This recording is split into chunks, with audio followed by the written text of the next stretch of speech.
Hello guys, कैसे हो? तो चलिए शुरू करते हैं बिना किसी देरी के। तो जैसा कि हम लोगों ने लास्ट एपिसोड में देखा था, यांग काई की सिस्टर कहती है यांग जायो को ध्यान से देखो, थोड़ी देर पहले तो वो बहुत ही ज्यादा इंजर्ड था, लेकिन अचानक से उसने अपने आप को रिकवर कर लिया और वह फाइट के लिए तैयार हो गया। फिर वो कुआंग कहता है ये सब सुयन के कारण हो पाए, क्योंकि सुयन फाइट कर रही है। सुयन को फाइट करता हुआ देख के यांग जायो भी बहुत ही ज्यादा मोटिवेटेड हो चुका है। फिर वहाँ पे कोई दूसरा ड्रैगन आ जाता है, जिसने आते ही सही काफी सारे इंक क्लैन के बंदों को खत्म कर दिया होता है। और ये ड्रैगन कौन होता है इसके बारे में मेरे को नहीं पता। अगर आप में से किसी को इसके बारे में पता है तो मेरे को वो कमेंट में बता सकता है। फिर वो ड्रैगन यांग जायो से कहता है यांग जायो क्या तुम तैयार हो? यांग जायो कहता है हाँ सीनियर, मैं पूरी तरह से तैयार हूँ। और फिर वो ड्रैगन कहता है तो ठीक है, फिर आ जाओ हम दोनों अपने ऑरा को एक साथ मोबिलाइज कर लेते हैं, यानी कि हम दोनों अपने ऑरा को एक दूसरे से जोड़ लेते हैं। और फिर वे दोनों वहाँ पर अपने ऑरा को एक दूसरे से जोड़ने लगते हैं। ये देख के काफी सारे इंक क्लैन के मेंबर इसी बीच उनके ऊपर अटैक कर देते हैं, लेकिन अटैक लगने से पहले ही सुयन वहाँ पर आती है और उन सभी को बर्फ में जमा कर खत्म कर देती है और कहते हैं मैं तुम लोगों को इनको बिल्कुल भी हर्ट नहीं करने दूंगी, मेरे होते हुए तुम इनमें से किसी को भी छू नहीं पाओगे। और फिर वह दोनों वहाँ पर ड्रैगन पूल को एक्टिवेट कर देते हैं, जिससे कि आसमान में एक बहुत ही बड़ा ड्रैगन पूल एक्टिवेट हो जाता है और सभी लोगों का ध्यान उसकी ओर जाता है। उसको देख के सीनियर ब्रदर कहता है ये तो ड्रैगन क्लैन का लेजेंडरी ड्रैगन पूल है ना। फिर जर्नल कहता है ये तो कितनी अच्छी बात है कि आर्मी के चीफ ने हमें इन सब के बारे में पहले से ही बता दिया था, जिससे कि हमने अपने सभी सोल्जर को सेफली किसी दूसरी जगह पे भेज दिया। अगर हमारे सोल्जर इसके कांटेक्ट में आते तो हमारे सोल्जर को भी इससे काफी ज्यादा नुकसान पहुंच सकता था।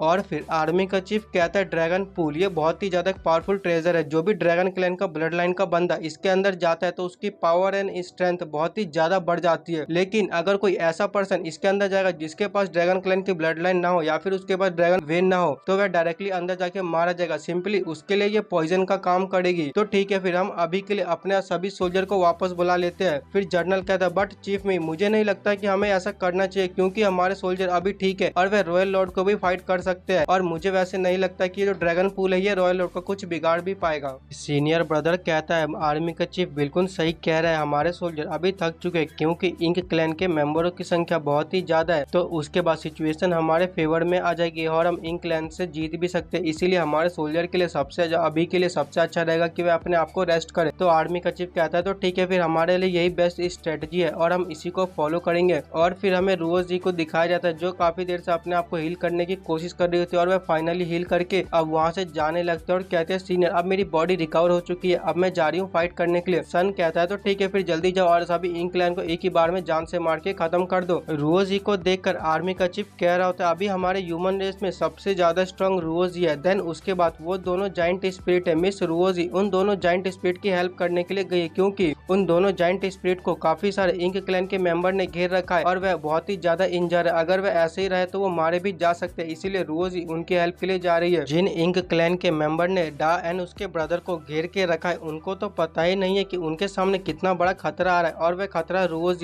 ही एक ही बार में उन सभी को जान से मार के खत्म कर देगी। और फिर हमें डा को ब्रदर को दिखाया जाता है जिसने एक इंक क्लैन के मेंबर को मार दिया होता है। उसको देख के साफ साफ दिख रहा होता है कि वह बहुत ही ज्यादा इंजर है। फिर वहाँ पे रोज ही आ जाती है और उसने आते के साथ ही दो इंक क्लैन के मेंबर को जान से मार दिया होता है। और रोज ही कहती है तुम दोनों मेरी बात ध्यान से सुनो, तुम दोनों अभी के लिए ह्यूमन रेस की हेल्प के लिए जाओ, बाकी की यहाँ की जो भी सिचुएशन है मैं अकेले संभालूंगी। डार्क कहता है तो ठीक है, फिर हम जा रहे हैं। और फिर डार्क वहाँ से जाते हुए कहता है मेरे ब्रदर जल्दी चलो, हमें ह्यूमन रेस की आर्मी की हेल्प करनी है। और फिर रोज ही सामने देखते हैं जहाँ पे काफी सारे इंक क्लैन के मेंबर एक शील्ड के अंदर छुपे होते हैं। रोज ही उनको देख के कहती है क्या हुआ, क्या तुम लोग अब यहाँ से भागने वाले नहीं हो? वो इंक रॉयल लॉर्ड कहता है क्या तुम्हें सच में ऐसा लगता है कि तुमने हमारे कुछ इंक क्लैन के रॉयल लॉर्ड को मार दिया तो हम तुमसे डरने लगेंगे? भूलो मत कि अभी इंक क्लैन के पास उनका सुप्रीम बीइंग है, हम यहाँ पे अपने टाइम को बचा रहे हैं। जब एक बार हमारा सुप्रीम बीइंग अपने काम को निपटा के यहाँ पे आ जाएगा वह तुम सभी को एक ही बार में जान से मार के खत्म कर देगा और फिर वह इस पूरे यूनिवर्स को अपने अंडर ले लेगा। फिर इसके बाद पूरे यूनिवर्स में सिर्फ इंक क्लैन का ही राज होगा और यहाँ पर एक भी ह्यूमन एग्जिस्ट नहीं करने वाला है। रोज ही अपने मन में सोचती है अगर मैं ऐसे ही एक एक करके इंक क्लैन के मेंबर को मारती रही तो इसमें मेरे को काफी ज्यादा समय लगने वाला है, तो क्यों ना मैं इस मौके का फायदा उठाऊं और इन सभी को एक ही बार में जान से मार के खत्म कर दूं।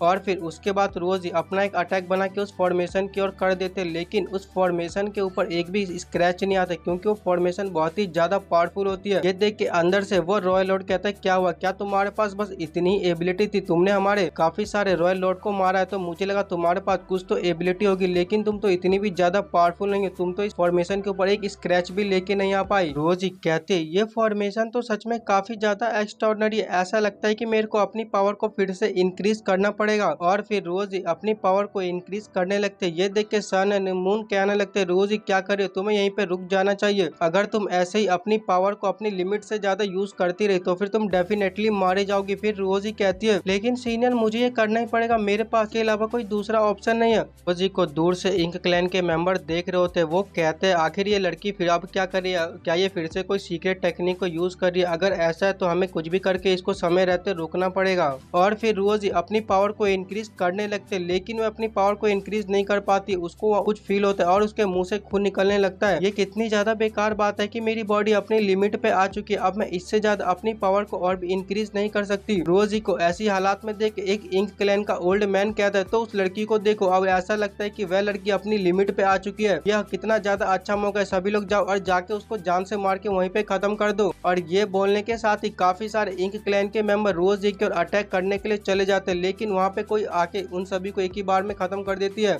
रोज ही का ध्यान उसकी ओर जाता है और वो और कोई नहीं सुयान होती है। सुयान कहती है, रोज ही क्या तुम ठीक हो? रोज ही कहती है, हाँ मैं ठीक हूँ, लेकिन मुझे को ये बताओ कि आप लोग यहाँ पे क्या करने आए हो? और फिर हमें दिखा जाता है जितने भी लोग होते हैं वह सभी वहाँ पर आ जाते हैं और वह सभी इंक क्लैन के मेंबर को मारे जा रहे होते हैं। फिर वो क्वांग कहता है, मिस रोज ही अब आपको टेंशन लेने की बिल्कुल भी जरूरत नहीं है, क्योंकि अब ये बैटल ज्यादा देर तक चलने वाले नहीं। हमारे 9th रैंक के मास्टर इन इंक क्लैन को संभाल लेंगे, इसीलिए अभी आप जाके रेस्ट कीजिए और हमारी ह्यूमन ने जरूर इन इंक क्लैन से जीतने वाली है।